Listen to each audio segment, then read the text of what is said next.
শীতকালে সন্ধ্যাবেলা হলেই মনে হয় একটু স্ন্যাক্স কিছু খাই। চায়ের সাথে যদি একটুখানি টা হয় তাহলে বেশ মন্দ হয় না। শুধু বড়রা কেন, বাচ্চারাও কিন্তু মনে করে কি যদি একটু কিছু ভাজাভুজি হয়, ভাজাভুজি খেতে আমাদের ভীষণ মন চায়। আজকে খুব সুন্দর একটা রেসিপি শেয়ার করব। আর তারপরে তো শনি রবিবার ছুটির দিন হলে তো আর কোনো কথাই নেই।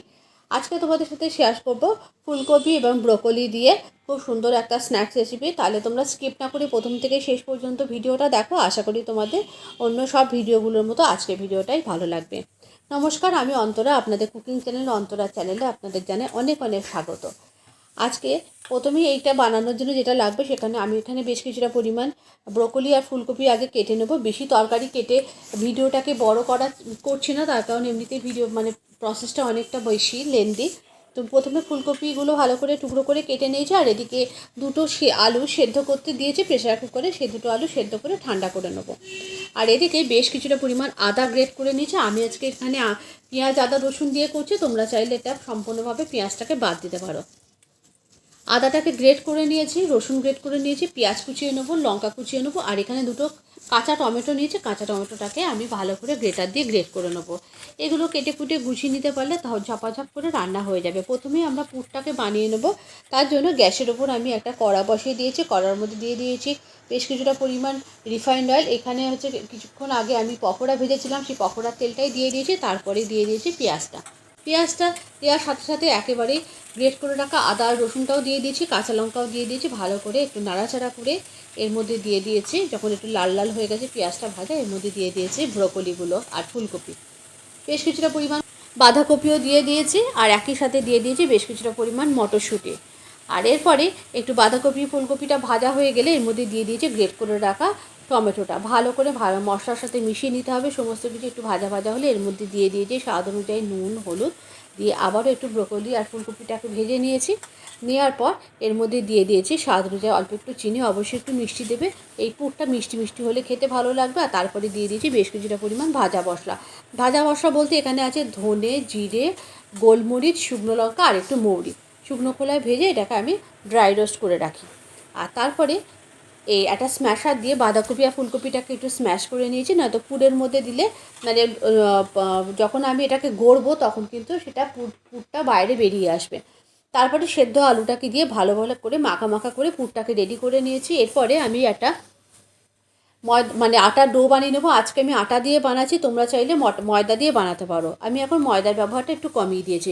আটার মধ্যে দিয়ে দিয়েছি অল্প একটুখানি জোয়ান ক্রাশ করে, একটুখানি দিয়ে দিয়েছি সাদা তেল, একটু নুন, একটুখানি চিনির গুঁড়ো দিয়ে খুব ভালো করে ময়াম দিয়ে নিয়েছি। ময়াম দিয়ে এটাকে প্রায় আধ ঘন্টা মতো রেখে দেবো।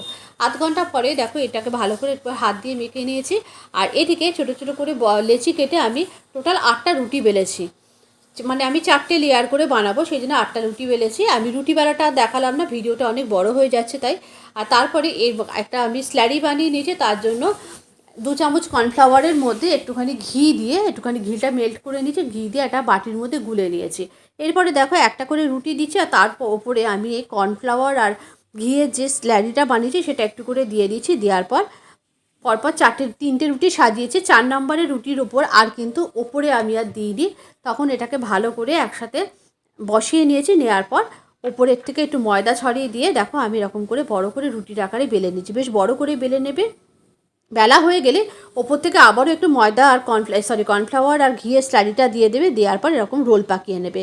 রোল পাকিয়ে নেওয়ার পর এরকম ছুরি দিয়ে সমান করে কেটে নেবে, যেরকম সাইজে তোমরা বানাতে চাও। এই ছোটো ছোটো লেচিগুলো করে নেওয়ার পর লেচিগুলোকে একটুখানি হাত দিয়ে প্রেস করে নিয়ে একটু বেলে নেবে। বেলে নিয়ে এর ভিতরে পুর ভরে নিলেই একেবারে ক্রিসপি ক্রাঞ্চি লেয়ার্স, এই তোমাদের নিমকি বলো, লেয়ার্স তোমরা কচুরি বলো, যেটাই বলো, একেবারেই রেডি। এর ভেতরে এবারে পুরটাকে দিয়ে দিচ্ছি। বেশি করে পুরটা দেবে। আমি 2 রকম শেপে তোমাদের দেখাচ্ছি। লেয়ার্স প্যাটিসও বলতে পারো তোমরা এটাকে। আর এটাকে ভেজিটেবল লেয়ার্স প্যাটিসও বলা যায়। তোমরা এরকমভাবে আমি যেভাবে গড়ছি এরকমভাবে গড়ে নেবে। একটা সাইড থেকে আর একটা সাইড এরকম মুড়ে নেবে। একটুখানি জল হাত করে নেবে। একটু জল দিয়ে নিলে এটা সহজে সিল হয়ে যাবে। আর তারপরে এরকম চারপাশে এরকম করে মুড়ে দিয়েছি। খুব সুন্দর দেখতে হয়ে গেছে। এরকম করে তোমরা পুলি মতো করে নেবে। আর তারপরে আর একটা তোমাদের গোল দেখাচ্ছে কচুরি, যেরকম হচ্ছে গোল করে বানানো যায় এরকমভাবে ভেতরে বেলে নেওয়ার পর ভেতরে পুর দেবে। দেওয়ার পর এখন হাত দিয়ে দিয়ে একটু কুচি কুচি করে নিয়ে নেবে। নিয়ে এরকম ফোল্ড করে একদম মুখটা সিল করে দেবে। দুই ধরনের তোমাদের শেপে দেখালাম। এদিকে গ্যাসের উপর একটা কড়া বসিয়ে দিয়েছি, কড়ার মধ্যে রিফাইন তেল দিয়েছি। খুব বেশি তেলটা গরম করবে না, একদম মিডিয়াম টু লো ফ্লেমে আস্তে আস্তে এগুলোকে আমি ছেড়ে দেবো। আর এগুলোকে বেশ কিছুটা আমি স্টোর করেও রেখেছি আর একদিনের জন্য, বেশ অনেকটা হয়েছে, প্রায় 16টা মতো হয়েছিল। এবারে দেখো আমি তেলের মধ্যে আস্তে আস্তে ছেড়ে দিয়েছি। তেলটা কিন্তু মোটামুটি ঠান্ডা আছে, খুব বেশি গরম না। বেশি গরম তেলে দিলে ওপরটা পুড়ে যাবে, ভেতরটা ভাজা হবে না ভালো করে, আর এই ক্রিস্পি হবে না, লেয়ার্সগুলো বোঝা যাবে না। এরকম করে উল্টে পাল্টে মিডিয়াম টু লো ফ্লেমে ভেজে নেবে। আর তারপরে দেখো কতটা ক্রিস্পি হয়েছে, যেহেতু আটা দিয়ে তৈরি সেহেতু লাল হয়েছে, ময়দা দিলে এটা সাদা হতো। কেমন হয়েছে আজকে এই রেসিপিটা অবশ্যই কিন্তু জানাবে, অবশ্যই কিন্তু তোমরা সন্ধ্যেবেলায় ট্রাই করবে। আজকে কিন্তু ছুটির দিনে রেসিপিটা ভালো লাগলে অবশ্যই একটু লাইক করো, কমেন্ট করো। আর নিত্য নতুন রান্না আপডেট পেতে অবশ্যই অন্তরায় পেজের সাথে যুক্ত থেকো। দেখো কি সুন্দর লেয়ার্সগুলো বোঝা যাচ্ছে। ভীষণ গরম, তাই আর ভেঙে দেখাতে পারলাম না। আবারও দেখা হবে পরবর্তী ভিডিওতে একটা নতুন রেসিপির সাথে।